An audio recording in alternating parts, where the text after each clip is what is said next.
Yeah, I'm just across the street from the U.S. Consulate building in Toronto. There's about to be a demonstration, a rally, protesting American, British, and French naval fleets firing missiles at Syria over a chemical weapons attack that never happened. I mean, seriously, witnesses over there said no chemical attack happened.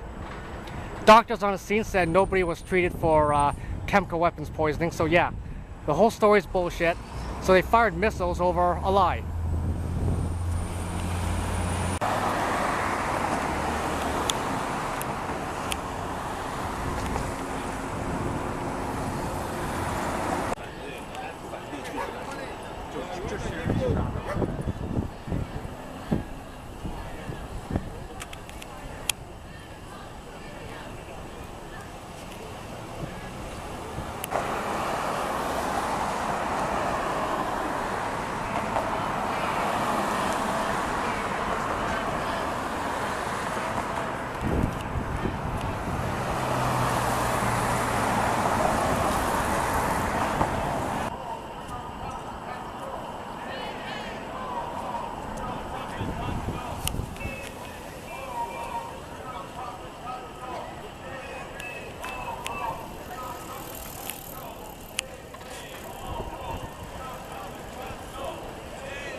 Is that magic available?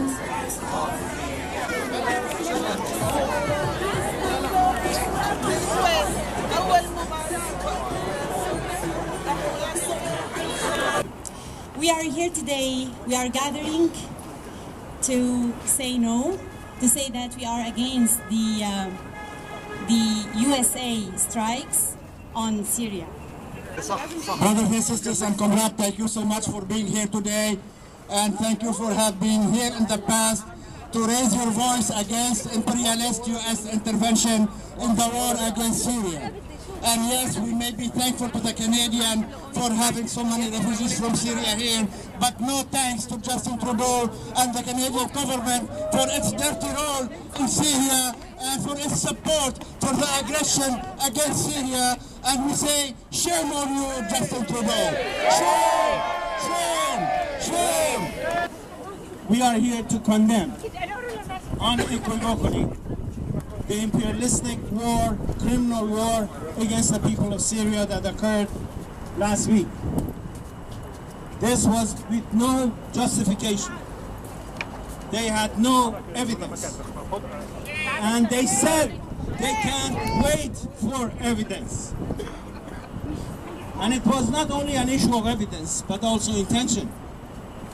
Nobody rationally tried to show us why the Syrian government would want to create such a situation there.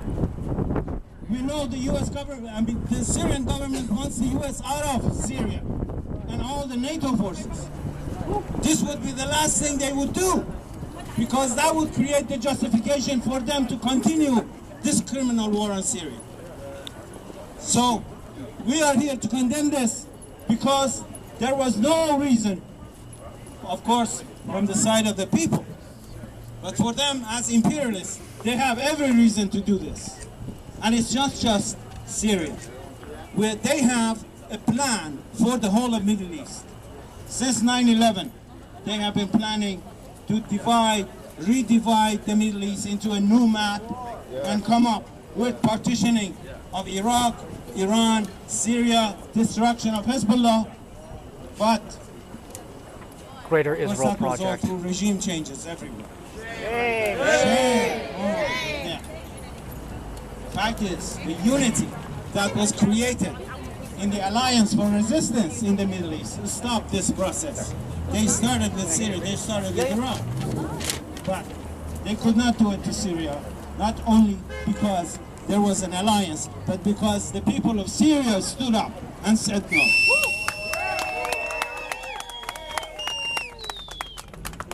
Their plan for regime change, we know, has already been doomed. They cannot do anything. So they moved to plan B, partition, take some territory, carve out the territory, turn it over to some so-called independent, autonomous entity under the protection of the United States, and then bring in the U.S. forces to start bases there, and then we know already they have created bases, to stay there permanently and turn this thing, this plan, this criminal plan, from a war of regime change into a war of attrition against the people. And that's what they're trying to do. But the reason for them is not just Syria. They want to destroy this alliance that has been created, that is resisting. And you can see this in sanctions, not only against Syria. They want to cancel out the nuclear deal with Iran and find an excuse or push Iran into a position to itself withdraw. And that could cause another excuse for them to do it. They're trying to impose sanctions more and more on Syria, on Russia. They're trying to destroy Hezbollah. We know that they're trying to destroy people's forces everywhere in order to be able to dominate the whole region. And we are not going to allow that to happen. We know that, right? Yeah. Hands off Syria! Hands off Syria! Hands off Syria! Hands off Syria! Hands off Syria! Hands off Syria! I am not Syrian. I am originally from Pakistan. I know we have some of our fellow Pakistanis here. I have lived through a U.S. puppet regime, which is what the U.S. is trying, or tried, the U.S. imperialist governments tried to do in Syria and are still trying. And I know what it's like to be on the other side of that. And I will not stand with anyone with any aggression towards the people who are trying to liberate themselves from jihadis, from Jaish al-Islam, from ISIS, from al-Nusra. So while the US and UK and France operate like the Air Force for these jihadis, we have to stand up against that. We have to stand with the people of Syria and their democratically elected leaders. So I just want to say thank you again, and let's remember that U.S. aggression imperialism continues all over the world, in Syria, they're trying to go to Iran and Russia, as our speakers have spoken about, in DPRK, in Nicaragua, in Venezuela. We stand with all of the people of the world who want peace on earth, who want to have solidarity with other people. Thank you very much. I'm skipping the whereases, and I want to share with you a resolution that was introduced in the Hamilton District Labor Council last Thursday evening. Be it resolved that the Hamilton District Labor Council condemns the illegal and dangerous airstrikes on Syria conducted by the US, UK, and France on April 13th, and the support given to these attacks by Prime Minister Justin Trudeau. Be it further resolved that the Hamilton District Labor Council make its views known in a letter to the Prime Minister, Global Affairs Minister, Minister of Defense, all local MPs, all affiliates, and the local news media. This resolution had been turned down by the Labor Council Executive the evening before, but 3 speakers got up on the floor and introduced this resolution from the floor. There were only 3 speakers, and they were all for the resolution. No one spoke against this resolution. This resolution was carried unanimously at the Hamilton District Labor Council. We have to be bolder, I think, than we've been in the past, brothers and sisters. We have to up our game on Syria. Thank you. Why? I'll tell you why. Because the rogue states that launched the attack on Syria a week ago on the 13th, demonstrating to the entire world that they had absolutely not a shred of evidence of any chemical weapons in Duma. They're upping their aggression against Syria. They have lost their proxy war that they launched on Syria 7 years ago. And they are now moving to a higher level and more dangerous level of struggle. I personally would like to pay homage to the courage and sacrifice of the Syrian Arab Army. The Syrian Arab Army lost 600 fighters liberating Duma. And we should think about that. They did that. They took the time to liberate Duma street by street and neighborhood by neighborhood. Unlike the U.S., which goes and bombs Raqqa until it's destroyed, and Mosul and laid it flat, those cities are uninhabitable. But refugees have already streamed back into Duma, and that's thanks to the sacrifice and courage of the Syrian Arab Army.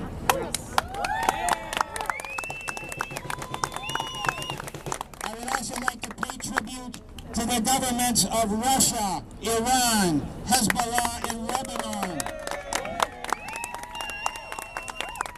Palestinian militias who have made the victory against the Western proxy war using terrorist mercenaries against Syria. They have made it an abject failure.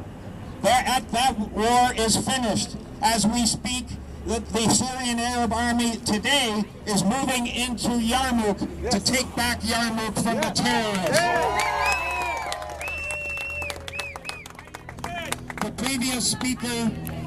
The previous speaker mentioned that the new level of aggression against Syria is now taking the form of partition, an attempted partition. I won't repeat everything he said, but the things he didn't mention are, it's not just the United States that's sitting on the eastern third of Syria.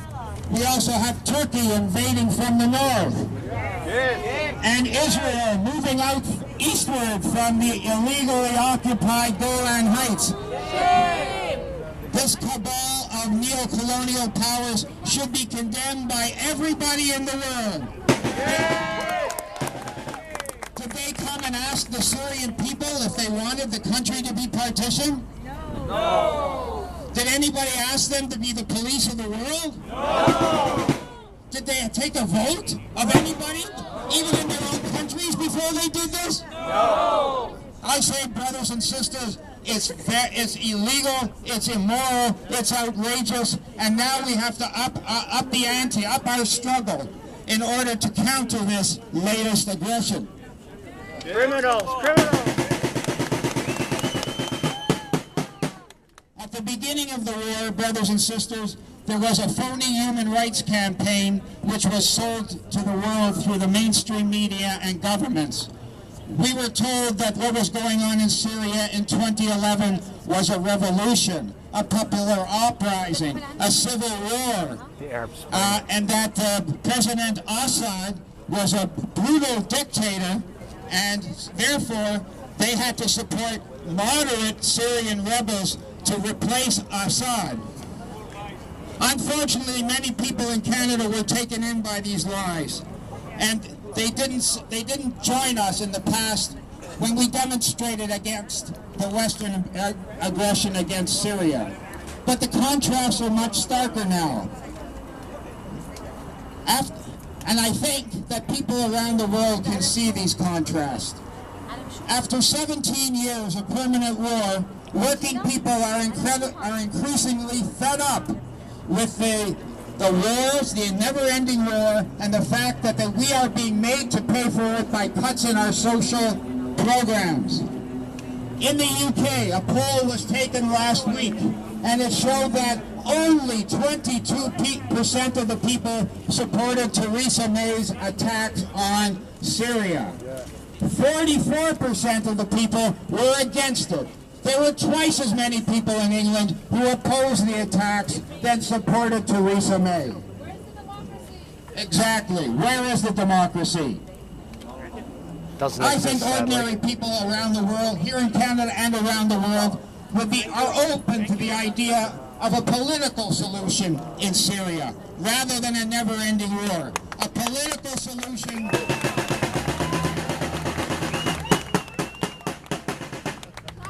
where the people of Syria have the determination of their own future without foreign interference.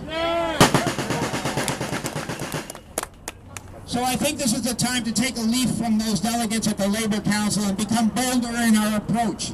When Trudeau cries about chemical weapons in Syria, we should be visiting his MPs and saying, why are you paying for the white helmets? Yeah. Just last week, 2 weeks ago, through your tax dollars, the Canadian Parliament invited a large delegation of the white helmets to Ottawa and had them in front of a committee that was chaired by Liberal MPs. I say shame on them. It's these white helmets who are the people who go in and they fabricate these phony chemical incidents in order to create a pretext for the rogue states to come in and bomb Syria. Shame on them. When the newspapers denounce Bashar al-Assad as a dictator, we should be writing letters to the editors saying, no, look at the videos that came out of Eastern Ghouta. We see all the people running away from the terrorists and running into the arms of the Syrian Arab army. He was such a bloody dictator. Would they do that? No! And we see all the people crowding around Bashar al-Assad, adoring him because he is their liberator from the clutches of these terrorists.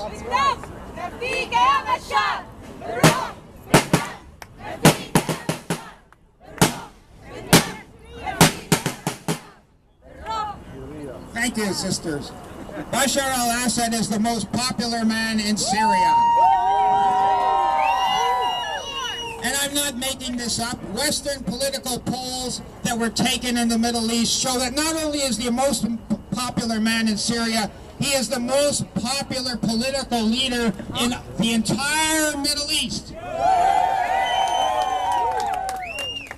And when the mainstream media goes on and tells us that Syria is a repressive society, we should go on to social media and say, if it's such a repressive society, how come they have free post-secondary education?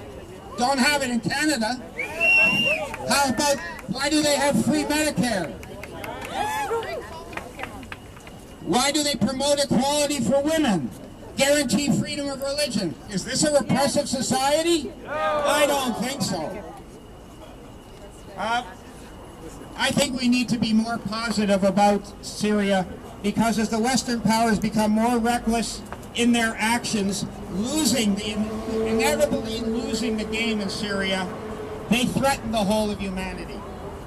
Russian Admiral Khomeyedov, commenting on the recent Western military attacks, noted that humanity was just, and I quote, millimeters from a global war on April 13th.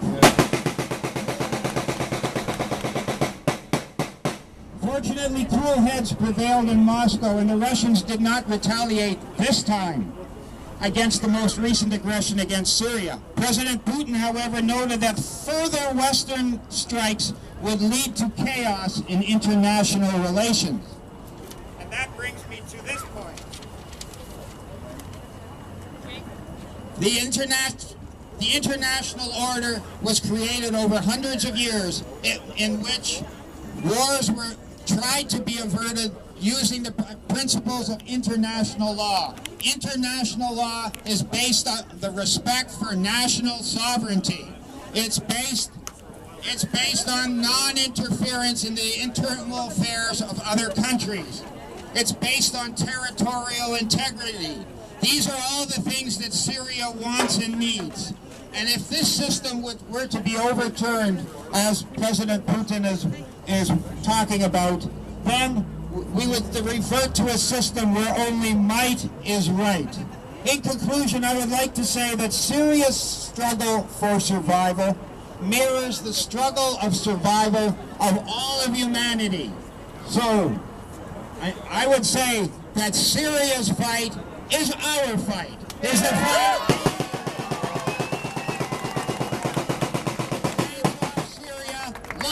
live Syria! Hands off Syria!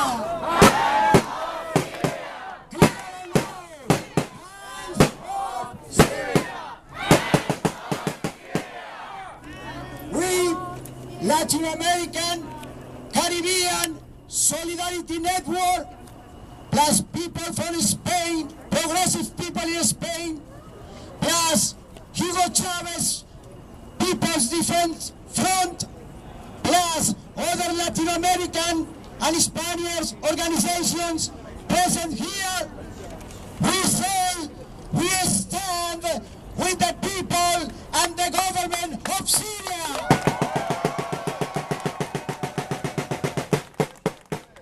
We say clearly we reject the imperialist aggression against Syria, as well as we reject the imperialist and Zionist aggression against Palestine. We clearly stand with the Palestinian people, and we clearly reject all actions either by the Zionists or by the imperialists, and we say USA, Israel, hands out of Syria, hands out of Palestine.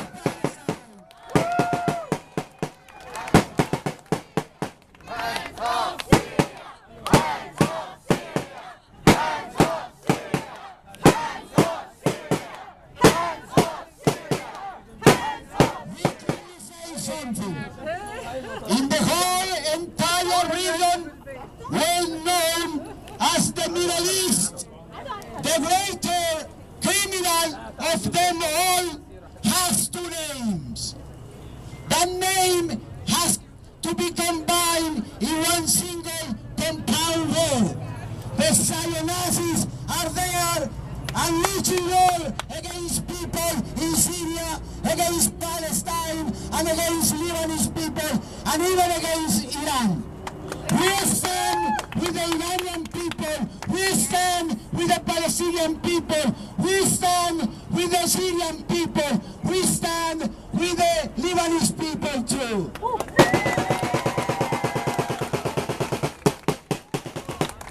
So, in behalf of Latin Americans, Caribbeans, Spaniard people, and also Canadians, progressives and revolutionaries, we say again, long live to the Syrian people! Long live to Palestine! Hands off Syria! Hands off Palestine! Long live to Iran! Long live to Bashar Assad!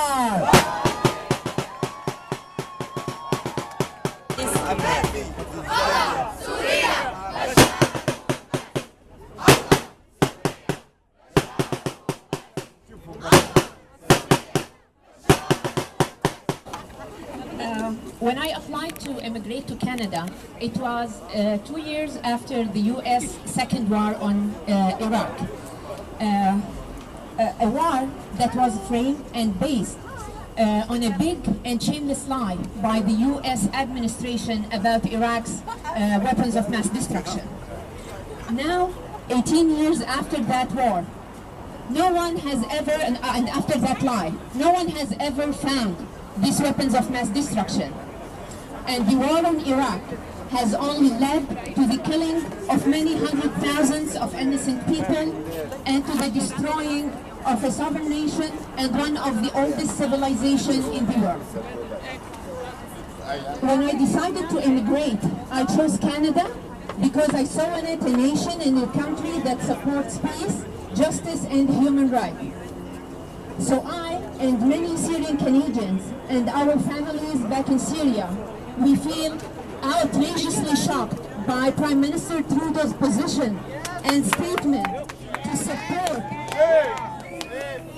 support the unjustified attack, the attack that is based on no evidence from the US, UK, and France on Syria. This attack that is framed on the same exact lie that was used to invade Iraq 18 years ago, but this time with the aid and support of fabricated and staged videos and media and story from the media. The Syrian government, led by President Bashar Assad, doesn't have and didn't use any chemical weapons in eastern Ghouta. And they, with the support of the Syrian Arab Army and through national and international diplomacy, have worked and still working on protecting the Syrian people from the terrorist groups. These groups, who for the past 7 years have been killing and enslaving Syrian people based on their faith, based on beliefs, or just because they chose to live their lives in a different way. For the last 7 years, these terrorist groups in eastern Ghouta, which is falsely called the moderate rebels, has been attacking on daily basis the residents of Damascus by mortar bombs, killing children and families in their schools, in their homes, in streets, parks, and workplace. This shameless attack by the US, UK, and France on Syria, and before that by the so-called Israel, is an aggressive act on a sovereign nation. It has helped no innocent, and it has solved no problem. It just gave, and it's still giving, the terrorist groups the opportunity and the advantage to kill more Syrian people. And so we believe that this is enough. It's enough with the lies, and it's enough with the attacking and disrespecting of nation sovereignty, and it's enough with the bloodshedding. We believe it's time to start to look and admit what are the actual motives behind the war in Syria, and to prioritize peace and diplomacy as the only way and the only solution. Thank you. It is with much gratitude that I am able to stand here on behalf of the Palestinian Solidarity Movement and with all of you as we make it clear that this latest act of aggression and all the acts of aggression over the last 7 years against Syria and its people are not only immoral but are illegal. Shame on Canada! Shame on Canada! Shame on Canada for its role in the well-orchestrated international public relations response. On April 11th, 2 days before the military attack, the military strikes by the US, France, and Britain, all prime ministers said Canada would not be joining the military strikes, but that we will provide humanitarian aid and working diplomatically and politically to find solutions. This seems a little bit odd when we ended our diplomatic relations with Syria in 2012. Shame on Canada! Shame on Canada! The day before Trudeau said this, I happened to be meeting with my own member of parliament about Palestine, but I started by saying, what is the Liberal government's plans in regard to Syria? I don't think he had rehearsed well enough the message in the media lines, but he then did tell me that Assad regime was the problem. Canada was supportive of all efforts of the US and all others in addressing this, and that Canada had provided humanitarian and, again, diplomatic support in Syria. When I asked him, what is that support? I was told, just as Ken Stone told us just a few minutes ago, support to the white helmets. Shame on Canada! Shame on Canada! I indicated that I found this very concerning and asked for full disclosure about the support given to the white helmets with my tax dollars, with our tax dollars. However, I will be surprised if we get a response to that question. Shame on Canada! Shame on Canada! Recently, I returned from being in Palestine, where I had the opportunity to meet with both our ambassador of Israel and our Canadian mission to Palestine in Ramallah. Certainly, our government is not serving, and its institutions are not serving the reflect of a call for a free Palestine, nor hands off Syria. But what is clear, very clear, is that the Canadian Zionist Project is not only in constant contact with our ambassador's office in Tel Aviv, that they are regular guest visitors of a representative office in Palestine, in Ramallah. What is also clear is that those of us calling for human rights and international law to be respected for all people, including Palestinians, are not at our embassy in Tel Aviv nor in a rep office in Palestine. Ambassador Lyons told me it was refreshing to hear from someone other than the pro-Israeli lobby, and she was appreciative of our letters and visits. I assured her that they will keep coming. Shame on Canada. Shame on Canada. We now have passed the fourth Friday of the Great Return March, a peaceful action in Gaza to call to the end of almost a dozen years of illegal blockade and for the realization of the right of return. Israel, the Israeli military, has used brutal force to suppress these peaceful protests and kill unarmed civilians. The International Criminal Court warned that these willful killings amount to war crimes. Shame on the Zionists! Shame on the Zionists! In Gaza, 5,000 have been wounded. For the 1,700 wounded with live ammunition, the doctors say the wounds are devastating and most will result in permanent disabilities. The World Health Organization says lack of medical equipment is endangering the wounded. 500 children have been wounded and 37 people killed through excessive intentional use of legal force by the Israeli military. Shame on the Zionist project. Shame on the Canadian media. Shame on the Canadian media. We are not hearing this in our mainstream media. We are not hearing about Syria, Yemen, or Palestine. Shame on the Canadian media. Shame on the Canadian media. The World Health Organization has said that 48 medical staffers have been wounded by Israeli fire while trying to evacuate the wounded. That includes live ammunition. What you may not have heard is that at a group of Canadian emergency team doctors, well qualified, who have gone to Haiti and other places, that those 10 doctors were ready to leave within 48 hours of the first massacre on Friday, March the 30th. The Gaza hospitals were calling for help. Some of us had made connections, and the Gaza hospitals were ready to receive them, their equipment, their expertise. They did not go. They still haven't gone. Do you know the reason? Our Canadian government said it's too dangerous. You might be, your equipment might be confiscated at Tel Aviv. We can't trust that you might get out. You'll just continue to monitor the situation to see if it de-escalates. Really? Really?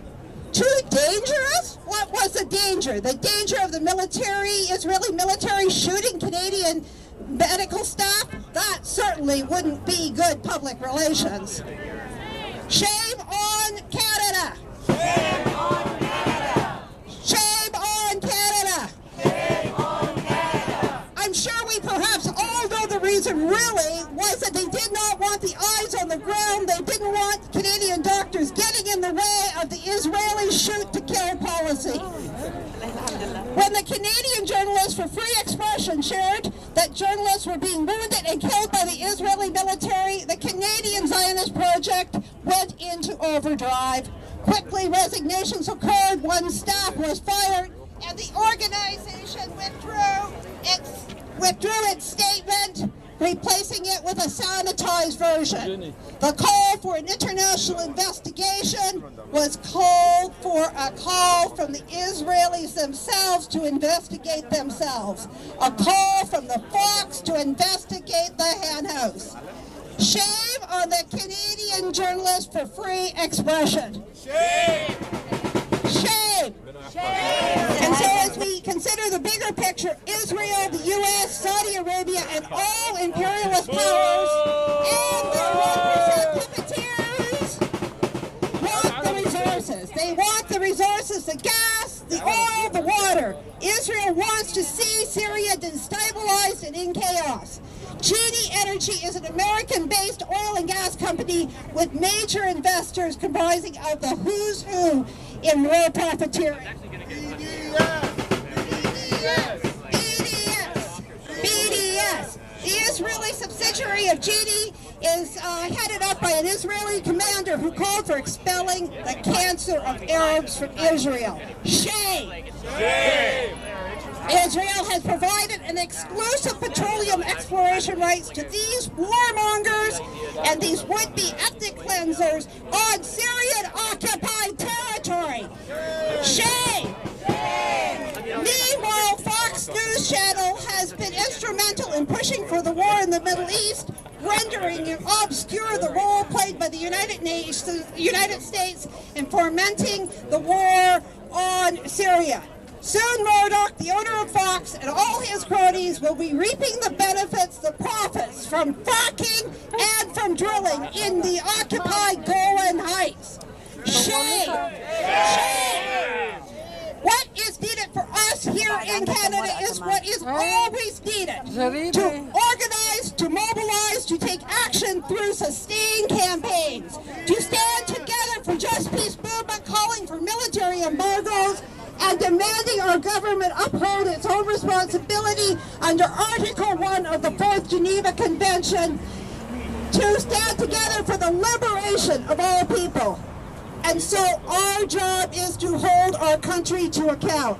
For us to use our own legislation, our very own legislation that is in place, to call the Canadian government to account for why sanctions have not been placed on Israel. Why sanctions have not been placed on Israel, and why they are in place on Syria.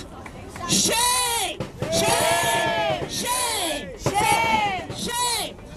In conclusion, on behalf of all of us who unite for Palestine, we join the three-point call. We demand that the Canadian government accept the will of the Syrian people to determine their own future. We demand that Canada end economic sanctions on Syria, and we demand that the Canadian government re-establish normal diplomatic relations with the internationally recognized Syrian government. Yeah. And we call you to join with us as we call the Canadian government to call for sanctions on Israel until the blockade on Gaza is lifted, until Israel complies with international law, in fact, until the occupation is ended, in fact, till the right of return is in place and realized and apartheid laws are ended. BDS sanctions, really sanctions, sanctions, sanctions. And so let us say, hands off Syria, free Palestine, free Palestine. No justice, no peace. No justice, no peace. I have felt most welcome in Syria than any other place, and my government is trying to destroy Syria. These people are always smiling, always welcoming. They're beautiful, beautiful people. They want an end to this. They are also proud people, and they want what those of us who support international law, justice, and peace want. They do not want to be ruled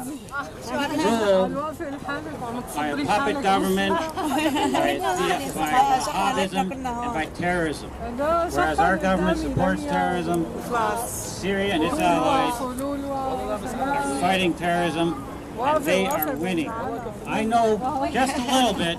I was there last week, and on the 13th at about 4 a.m. the cruise missiles came by, and it was loud and thunderous and very, very scary. And they say that some landed maybe 5 kilometers where I was staying, but that's nothing because Syrians have had to live with this for about 7 years, and that is the highest form of terrorism that I can think of, having to live with the bombs and the mortars.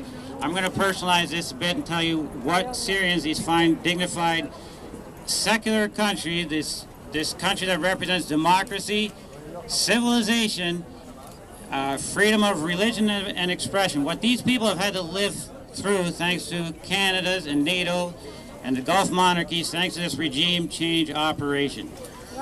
Bombs and mortars every day.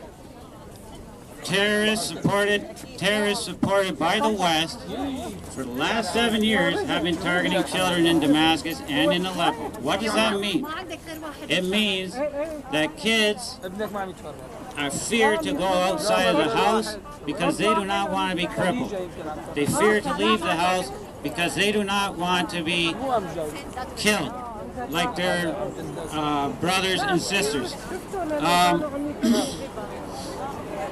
I was talking to Pierre Lecourse the other day, and he said, and he works with kids, and he's a saint, and he's a hero, and he said that when terrorists occupy an area, as they did in Aleppo, for example, the kids were saying that they felt condemned to die. They were willing to accept that. These are kids, and that's how they have to live. They have that outlook on life. They are condemned to die. These are Pierre Lecourse words. And now that Syria and its allies have cleared out most of the terrorists, and Canada supports every single one of them, and so does NATO, and so do our allies. Now these kids, it's not over for them. It's not over for Syrians. Now, and I agree with Pierre Lecourse, they are condemned to live. They have to live with the invisible scars and the trauma of having lost loved ones, of having lost family members and friends, of having to fear executions at the hands of the tyrants that are supported by Western governments. Syrians that I know and that the figures are astounding, and you don't get this on MSM. In Aleppo alone, about 13,000 innocent people were killed. More the terrorists that Syria is dealing with right now targeted kids when they left school. They knew when school was out, and that's when they let fly the mortars, okay? Plus, maybe about 40,000 people were wounded or crippled. In Damascus, the numbers are also astonishing. Maybe about 11,000 were killed by these terrorists. We don't hear about this in MSM, and maybe 30,000 were crippled. I understand that. Nobody wants to be crippled, especially kids. Young kids want to be in school for the most part. In terrorist-occupied areas, kids are not allowed to go to school. And we support these terrorists that don't allow kids to go to school. Shame. Syria is a democratic coalition government. The media won't tell you that, but it is. It has an opposition, and it has a legal opposition. Legal opposition does not go around carrying AK-47 assault rifles. Syrians oppose that. Syria is a strong mosaic. Syrians support Christians. Our terrorists slaughter Christians. If our terrorists were to win, which they will not, Christianity and all Christians will disappear from Syria. And part of Syria is Christianity. That is part of what makes Syria strong and proud and tolerant.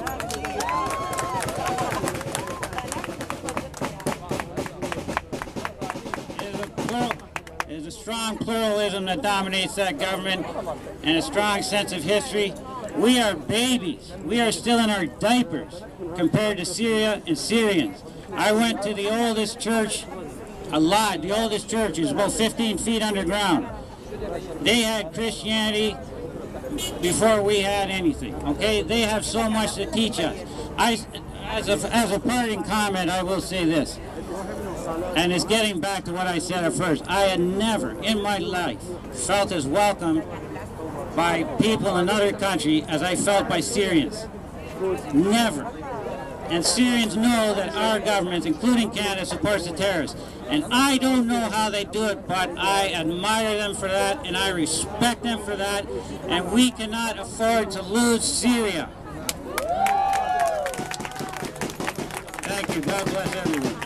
بيت حرام وعرش الشموس حما لا يضام ربوع الشام بروج العلا تحاكي السماء بعالي السماء ربوع الشام بروج العلا تحاكي السماء بعالي السماء وأرض زهت بالشموس الوضاء سماء لعمرك أو كالسماء رفيف الأمان وخفق الفؤاد على علم ضم شمل البلاد أما فيه من كل عين سواد ومن دم كل شهيد مداد نفوس أبات وماض مجيد وروح الأضاحي رقيب عتيد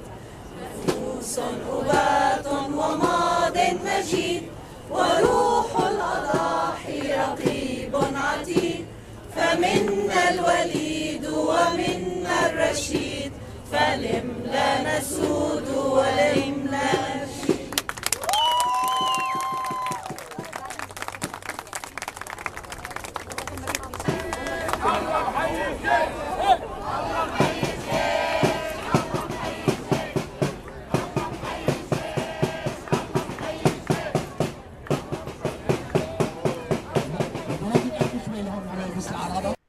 Yeah, it's the first time I've ever been to an anti-war rally. Guess I was overdue to attend one. I even got this wristband. See that? You know, my understanding is that Trump committed an impeachable offense with those missile strikes. It was done without declaring war or approval from Congress. So, where's the impeach 45 crowd for this one? I'm guessing they're in their safe spaces hiding from the Russians. Not that impeaching Trump will do any good anyways. The wars will continue, with or without him. And besides, he's not going to be impeached for doing what his bosses over at AIPAC wanted him to do.